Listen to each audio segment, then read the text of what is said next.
ইরানে ভূমিকম্প হয়েছে এবং এর আগে যেটি হয়েছে যে ইরানের যে নাতাঞ্জ পরমাণু কেন্দ্র রয়েছে সেখানে বিধ্বস্ত হয়েছে, সেটা ক্ষতিগ্রস্ত হয়েছে এবং IAEA সেটা নিশ্চিত করেছে। এবং এই একটা জল্পনা কল্পনার মধ্যেও কিন্তু রয়েছে, যেহেতু যুদ্ধের দামামা চলছে এবং পাল্টা হামলা এবং হামলা চলছে, অব্যাহত রয়েছে এবং কেউ কাউকে ছাড় দিচ্ছে না। এবং ইরানের পররাষ্ট্রমন্ত্রী একটু আগেও বলেছে যে হামলা যাতে তারা আলোচনা নাকচ করেছে এবং হামলা তারা অব্যাহত রাখবে, যুদ্ধ তারা অব্যাহত রাখবে। তাহলে এই পরমাণু কোনো কর্মসূচি করছে কি না ইরান, আপনার কাছে কি মনে হচ্ছে? এমদাদ, আপনি ঠিকই বলেছেন। এই মুহূর্তে আসলে যুদ্ধের যে গতি প্রকৃতি সেটা কিন্তু ভবিষ্যৎবাণী করা খুবই কঠিন হয়ে পড়েছে। প্রথম কথা হলো যে জাতিসংঘের যে পরমাণু পর্যবেক্ষণ সংস্থা তারা বলেছে যে নাতানজ যে পরমাণু স্থাপনা সেটি ক্ষতিগ্রস্ত হয়েছে।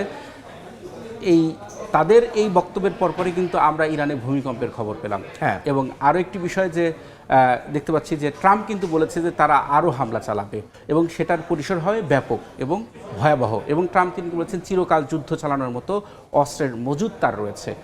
কিন্তু আমরা যেটা বলেছিলাম এর আগেও আপনাকে, যে মার্কিন ভাইস প্রেসিডেন্ট তিনি কিন্তু বিপরীতমুখী কথা বলেছেন যে ইরানে দীর্ঘমেয়াদী যুদ্ধে জড়াবে না যুক্তরাষ্ট্র।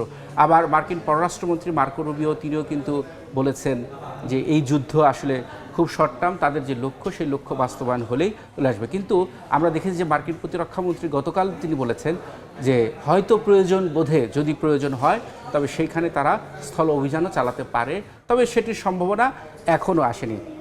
আরেকটি বিষয় যে আমরা ভূমিকম্পের যে কথাগুলো বলতেছিলাম, এই ভূমিকম্পের মধ্যেই কিন্তু যে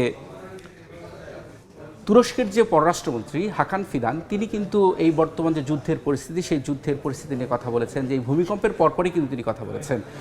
সেইখানে তিনি বলেছেন যে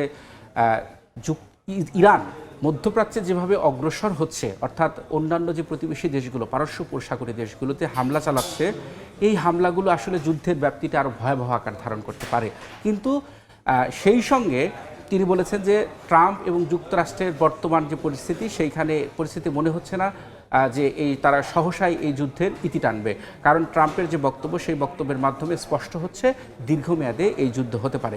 তিনি এই সঙ্গে আরও একটি বিষয় উদ্বেগ জানিয়েছেন যে ইরানের যে প্রতিরক্ষা ব্যবস্থা, অর্থাৎ তাদের যে সমরাস্ত্র ভাণ্ডার, ক্ষেপণাস্ত্রের ভাণ্ডার, সেই ভাণ্ডারের যে পরিস্থিতি সেটা কিন্তু কেউ বুঝতে পারছে না। কারণ বলা হচ্ছে যে আপনার কাছে আবারও আসবো, এবং অধিকাংশ মার্কিনেই কিন্তু এই ইরান যুদ্ধের পক্ষে নয়।